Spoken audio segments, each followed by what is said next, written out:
a ortopedia por algún tipo de complicación o algún tipo de patología estructural. Entonces la lumbalgia se ha convertido en un problema de salud pública. ¿Por qué? Porque aparte es uno de los motivos de consulta de los pacientes simuladores.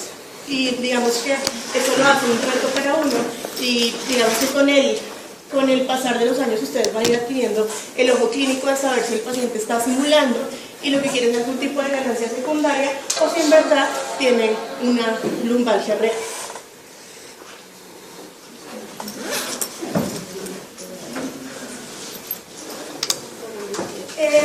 La lumbalgia puede ser de intensidad, pues digamos que variada, de leve a muy intensa, según no solo el umbral del paciente, sino también el compromiso que haya, y aunque no haya daño estructural, la lumbalgia puede ser muy severa y asimismo incapacitante.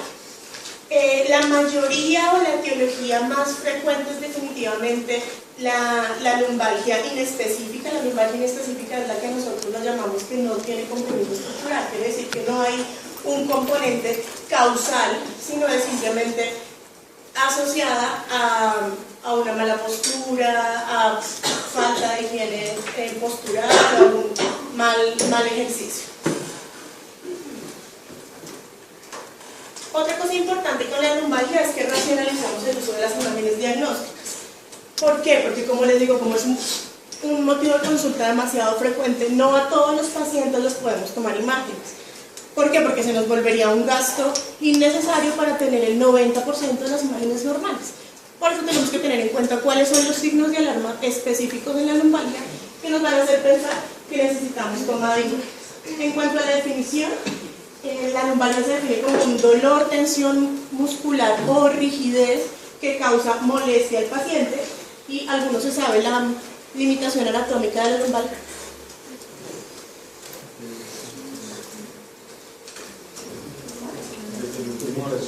Desde el humo hasta el pliegue glúteo inferior. Lo que quiere decir que cuando vean las historias clínicas dolor de cadera, si el paciente lo refiere posterior, también es considerado como una lumbalgia, y por eso vamos a tener los mismos signos de alarma y las mismas banderas rojas que nos van a determinar si necesitamos imágenes o no. Dependiendo de qué tan alto o qué tan bajo sea la lumbalgia, vamos a determinar qué imagen necesita el paciente. Si necesita una radiografía de columna lumbar, o una radiografía de columna lumbosacra, o una radiografía de cadera, que también puede ser otra posibilidad. En cuanto a la definición, tenemos que la irradiación del dolor no es un componente de la definición. Quiere decir que el dolor puede estar o no puede estar irradiado, igual es una lumbalgia. Epidemiológicamente, más o menos el 60-80% de la población adulta colombiana en algún momento de su vida ha tenido una lumbalgia. Quiere decir que la mayoría de nosotros en algún momento hemos tenido una lumbalgia.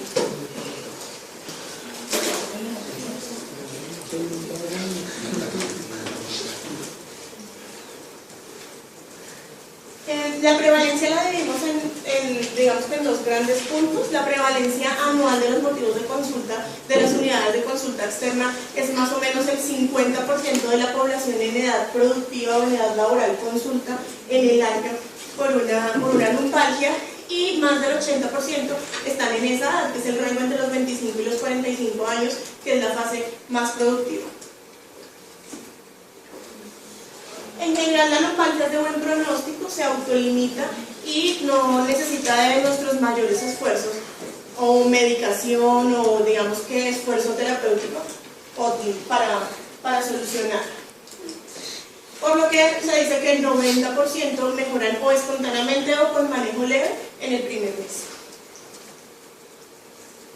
El impacto de la lumbalgia es bastante importante y, como les decía, por eso es un problema de salud pública, porque es la tercera causa de consulta a urgencias. Quiere decir que así ustedes en su práctica de médico general o en el rural vayan a estar en urgencias o en consulta externa, lo más probable es que en un turno les llegue por lo menos, o en un espacio de consulta, por lo menos una lumbalgia. En cuanto a la consulta externa, es la cuarta causa más frecuente de motivo de consulta en consulta externa de medicina familiar, de medicina general y de ortopedia. Y Y laboralmente, o en cuanto a las ARL, las administradoras de riesgo laboral, es una patología importante y es la primera causa de reubicación laboral en las ARL. Y asimismo también es la segunda causa de absentismo laboral más frecuente. Por eso les digo que hay que tener muy en cuenta los simuladores versus los pacientes que sí en realidad tienen una lumbalgia.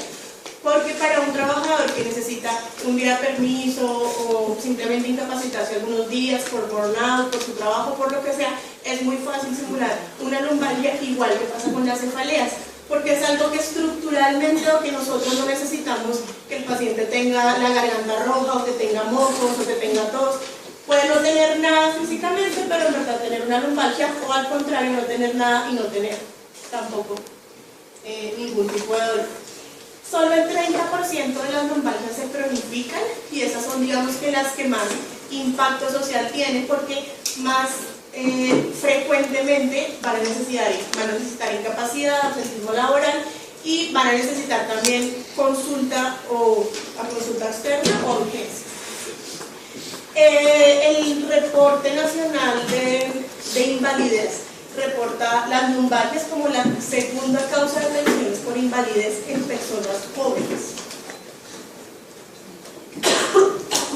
En cuanto al dolor lumbar, puede tener origen en cualquiera de las estructuras que componen la columna lumbosacra. Digamos que no es el objetivo de esta revisión hacer la revisión anatómica, pero la región lumbar en general es una región altamente inervada, lo que quiere decir que es muy fácil, o en cualquier compromiso, así sea mínimo de cualquiera de las estructuras que la componen, va a tener o va a poder causar potencialmente un dolor lumbar.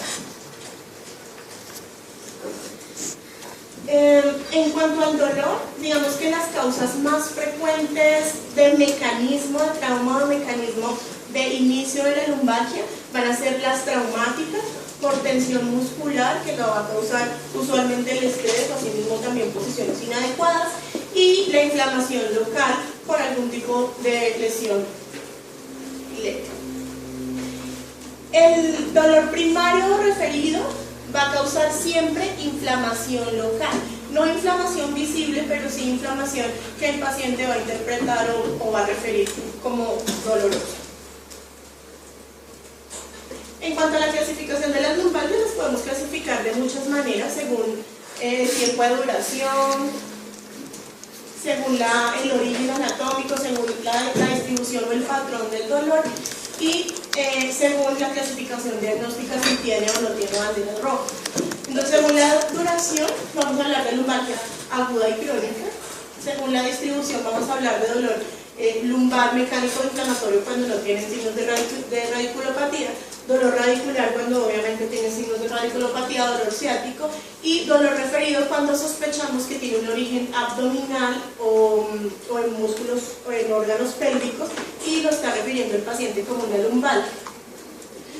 Y en cuanto a la clasificación diagnóstica, si va a haber un compromiso estructural o una patología asociada, la vamos a clasificar como una enfermedad sistémica radicular o como una lumbalgia inespecífica o por compresión. En cuanto a la duración, como les digo, vamos a clasificar en agudo, subagudo y crónico. En agudo tenemos un dolor menor a 6 semanas, en subagudo vamos a tener un dolor entre 6 y 12 semanas y en crónico más de 12 semanas.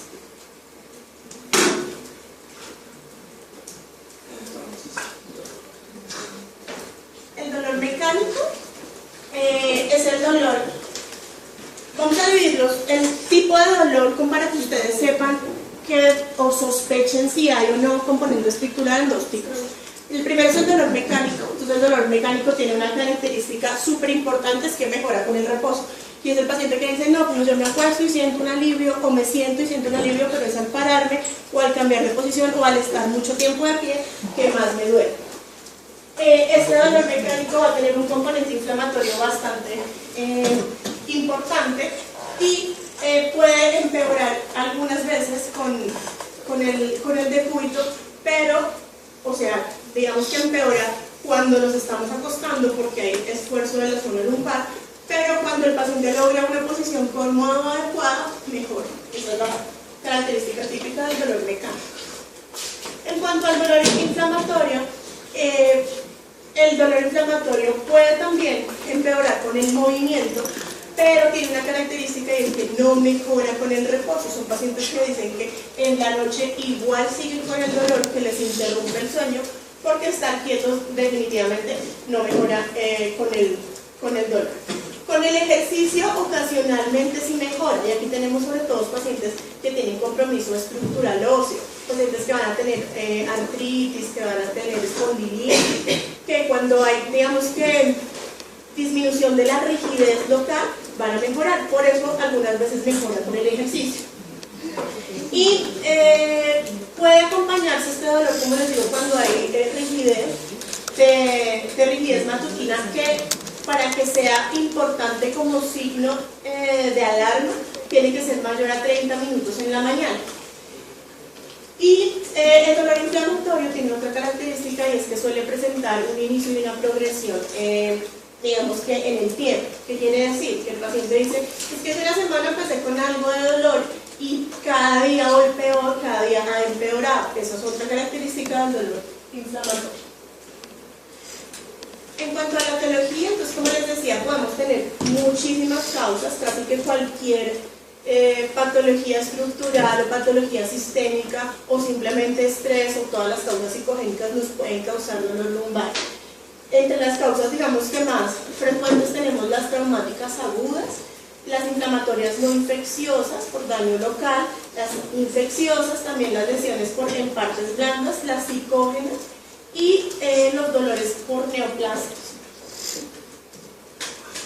Estos son algunos ejemplos. Entonces, por ejemplo, cuando hay lesiones de daños de disco intervertebral, de ligamentos o de músculos, cuando vamos a tener artrosis lumbar o cualquier afección artrítica o inflamatoria articular, cuando hay alteraciones de la columna va a ser bastante frecuente. Cuando pacientes que tienen lordosis, escoliosis, que tienen, aunque sea digamos que de larga evolución o por mala posición, en la adolescencia los adolescentes tienden a tener muy malas posturas, y eso hace que desarrollen lumbalgias inespecíficas, que aunque tienen un componente estructural, esa no sería la causa, sino más la consecuencia. Las infecciones de la columna lumbar, cualquier tipo de infección, osteomelitis, disquitis o absceso, pues obviamente va a causar un dolor severo. Las afecciones viscerales, sobre todo de algunos órganos como páncreas, riñón y vesícula, van a tener irradiación a zona lumbar. No sé si se acuerdan en cirugía cuando estudiaban, por ejemplo, la colelitiasis, que el dolor es referido en banda y en cinturón, es referido a zona lumbar, y por eso también a veces los pacientes lo interpretan como una lumbalgia, y el motivo de consulta no es dolor abdominal, sino es una lumbalgia. Por eso, siempre que tengan una lumbalgia, aparte del examen neurológico, que somos como siempre muy conscientes que tenemos que hacer, el examen físico tiene que ser muy completo, y el examen abdominal, verificar que el origen del dolor no sea un dolor abdominal referido a columna. Las lesiones neurológicas, pues evidentemente nos van a causar, y son lumbalgias, y son evidentes que tienen un origen neurológico por las características del dolor. Las malas posturas, como les decía, usualmente nosotros al estudiar, si tenemos el computador muy alto, muy bajo, si la mesa es más baja de lo que está la silla, o al contrario, nos vamos a levantar con algo de dolor lumbar. Y aunque es transitorio, en algunas personas que tienen ocupaciones que duran mucho tiempo en su computador o todo el día en la oficina, puede que ese dolor se cronifique y que sea persistente. En cuanto a los problemas psicosociales, aquí tenemos sobre todo trabajadores que, como les digo, tienen algún tipo de burnout o tienen alguna ganancia secundaria, y la lumbalgia es, digamos, que la manera de manifestar todo ese componente psicosocial. Y también tenemos un grupo importante que son las amas de casa. Las amas de casa pues tienen, digamos, que actividad física importante, barrer, trapear, lavar la loza, cosas de esas que van a favorecer el desarrollo de lumbalgias, que asociados a problemas familiares, a estrés, a tristeza, depresión, a cualquier cosa que las pueda afectar, muy frecuentemente consultan por lumbalgia. Otros, digamos que más frecuentes, son el sedentarismo para personas con baja actividad física, con sobrepeso, para adultos mayores que van teniendo poco a poco mayor, digamos que más frecuencia de malas posturas o de algún tipo de inmovilismo. El tabaco, el alcohol y el consumo de drogas también se asocian con lumbalgia. En cuanto a la frecuencia de la etiología, como les decía, la inespecífica es la más frecuente, la que no tiene componente estructural asociado. Hasta el 90% de los casos no tienen componente estructural. Solo en el 3% de los casos las lumbalgias van a tener compromiso del disco radicular. Estenosis del canal medular hasta en el 3% en frecuencia, y tumores, infecciones o fracturas también entre el 2 y el 3%, siendo, digamos, que el mínimo porcentaje. Y tenemos las otras, como las artropatías, como las condilitis anquilosantes, y los dolores referidos como el menos del 1%, lo que quiere decir que es una patología que, aunque, como les digo, es muy frecuente, tenemos el 90% ganado cuando el paciente entra, porque el 90% de la probabilidad es que no vaya a tener daño estructural. En cuanto al diagnóstico, como todo en medicina, lo más importante es la historia clínica. La anamnesis nos va a dar a nosotros, cuando ustedes terminen la anamnesis, ya van a tener el 90% del diagnóstico del paciente, si son muy juiciosos haciendo una buena anamnesis. En el examen físico, como les decía, es muy importante la inspección, que ustedes desnuden al paciente totalmente y vean en su zona dorsal y lumbar cualquier tipo de curvatura, lesión o alteración que lo puedan ver a simple vista. En esta inspección es importante que hagan hacer al paciente movimientos activos específicos, como movimientos laterales, o que se agachen para ver exacerbación o mejoría del dolor. Y en cuanto a las apófisis espinosas, debemos hacer palpación y percusión de todas las apófisis espinosas, no solo lumbares, sino dorsales también. Para el examen físico vamos a tener unas maniobras especiales que creo que todos en algún momento de la vida hemos visto, pero hasta que uno no los hace no se siente seguro y no las entiende. Pues ya les traje algunos ejemplos para que las vean. Y al examen físico, dentro de la historia clínica, es muy importante que detectemos signos de enfermedad no orgánica o alteraciones psicosociales. Por eso es que es tan importante que ustedes siempre pregunten el paciente con quién vive, en qué trabaja, cómo se ha sentido, si últimamente o antes o en el momento de la aparición del dolor tuvo algún problema o algo a lo que él asocia el dolor. Cuando los pacientes tienen alguna causa psicosocial, normalmente ellos no lo refieren, pero lo que pasa es que uno no lo interroga. En la práctica de médico general no es usual que uno le pregunte al paciente ¿y por qué cree que le duele? O cómo van las cosas en su casa, cómo van las cosas en el trabajo. Y eso hace que se nos pasen muchas causas psicosociales que son fácilmente solucionables o por lo menos fácilmente detectables y no tienen mayor costo en la atención de salud. Como les decía, es bien importante determinar si el paciente está fingiendo o no, si es un simulado. En 3 puntos que nos van a ayudar a encontrar estos pacientes van a ser, primero, que el dolor es inespecífico. Cuando ustedes le preguntan paso a paso la aparición, la localización, la intensidad, el paciente tiende como a dudar en lo que le están preguntando cuando son muy minuciosos en la anamnesis. De simulación, entonces ustedes le dicen, ¿y el trabajo le duele más? ¿En la casa le duele más? Cosas de esas que hagan pensar si es asociado al trabajo o es asociado a la casa. Los pacientes tienden como a patinar y a dudar. Y patrones de distracción, por ejemplo, hablarle mientras lo están examinando, que el paciente se preocupe más por lo que le tienen que decir a ustedes y no por la prueba que le están haciendo. En la SEC, en el SHORE, en cualquier prueba que le hagan, háblenle siempre al paciente porque eso los distrae. Igual que cuando están examinando el abdomen. En cirugía no le enseñan a uno mucho, pero si ustedes le hablan al paciente mientras están palpando el abdomen, el paciente se distrae de lo que tiene entre comillas que referirle al médico, y más fácilmente ustedes detectan si tiene signos de irritación peritoneal o si está sintiendo un dolor. Y en la lumbalgia pasa exactamente lo mismo, igual que en la cefalea. Otro punto característico de los pacientes simuladores es que tienen hiperreacción. Quiere decir que si el paciente les refiere que le duele un punto específico, ustedes lo tocan y el paciente dice ¡ah! Y va a gritar y va a hacer un show. Pero si ustedes le hablan y al rato y vuelven y le tocan sin que él se dé cuenta, ya no se dolió tanto.